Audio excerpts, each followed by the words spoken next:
नमस्कार दोस्तों, आप लोगों का बहुत बहुत स्वागत है हिंदी स्टोरी 319 में। आज हम एक कहानी सुना रहे हैं जिसका नाम है मेरा घर। इस कहानी में आगे बढ़ने से पहले अगर आपने अभी तक हमारे चैनल को सब्सक्राइब नहीं किया है तो उसको सब्सक्राइब जरूर करें। चलिए यह कहानी अब शुरू करते हैं। आज तारा बहुत खुश थी। आखिर उसके चुने हुए लड़के अमन से उसकी शादी हो रही थी। घर में सभी बहुत उत्साहित थे। मम्मी पापा तारा के पास आए। मम्मी ने तारा को कुछ गहने देते हुए कहा, बिटिया, हम तुम्हें ज्यादा कुछ नहीं दे पाए, बस यह कुछ गहने तुम्हें दे रहे हैं जो कि मैं तुम्हारे पापा के मेहनत की कमाई से जोड़ कर रखे थे।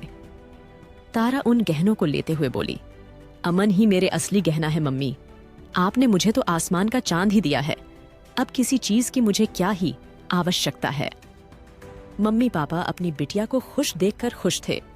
मम्मी ने उसके सर पर हाथ फेरते हुए कहा, शादी के बाद तुम अपने घर चली जाओगी। मैं बस ये चाहती हूँ कि वह घर किराए का ना हो। तारा ने कहा, बस मम्मी, अब फिर वह सब मत शुरू करो। मैं अपने घर जा रही हूँ ना, क्या हुआ जो वह घर किराए का है। अमन ने कहा है कि वह मुझे किसी चीज की कमी नहीं होने देगा। मम्मी पापा उसे आशीर्वाद देकर चले जाते हैं। थोड़ी देर में बारात आ गई। शादी के बाद तारा की भी विदाई हो गई।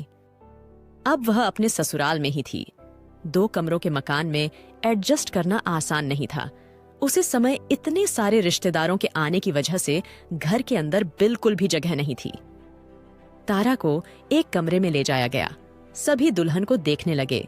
उसकी सास और नंद उसके गहने के बारे में उसे पूछने लगे, क्या यह कंगन सोने का है? तारा ने कहा, हाँ मम्मी जी। सासू मांग खुश होकर कहती है, देखो बहू, अब मेरी उम्र हो गई है। घर में बुजुर्गों की स्थिति चौकीदार से अधिक नहीं होती। तुम अपने गहने मुझे दे देना, मैं संभाल कर इनको रख दूंगी। तुम बस अपनी गृहस्थी संभालो। तारा ने अपने सब गहने उतारकर उन्हें दे दिए थे। दिन बीते गए। तारा ने अपने नए घर की जिम्मेदारियां को संभाल लिया था। सुबह से शाम तक वह काम किया करती। एक दिन जब उसकी तबीयत खराब हो गई तो अमन तारा से बोला, मैंने तुम्हें कहा था ना, अपना भी ख्याल रखो, अब पड़ गई ना बीमार। तारा को अमन की डांट सुनकर अच्छा लग रहा था। वह सोच रही थी कि अमन उसे कितना प्यार करता है, वह उसकी चिंता करता है। वह यह सोच रही थी कि तभी अमन बोला, तारा, मम्मी कह रही थी कि तुम्हें कुछ दिन के लिए तुम्हारे घर छोड़ आता हूं, वहां तुम्हारी देखभाल हो जाएगी। यह सुनकर तारा को जैसे झटका लगा। वह स्वप्नालोक से हकीकत की दुनिया में आ गई। क्षण भर के लिए उसे विश्वास नहीं हो रहा था। उसने ठीक से सुना है ना? वह बोली अमन से, क्या? अमन ने चीखते हुए कहा, यार, तुम कुछ दिनों के लिए अपने घर चली जाओ। तुम्हें तो अब सब पता है ना, मम्मी से अब काम नहीं होता। तारा का मन उदास था। जिस घर को वह अपना घर समझ रही थी, आज उसी घर में उसे परायापन का एहसास हुआ था। तारा बोलने लगी, ठीक है, मैं सुबह अपने घर चली जाऊंगी।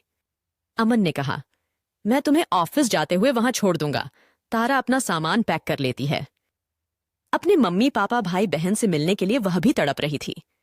जब तारा घर पहुंचती है, उससे मिलकर सभी बहुत खुश होते हैं। मम्मी उसके लिए अच्छे अच्छे पकवान बनाती हैं, उसके सर में तेल लगाती हैं।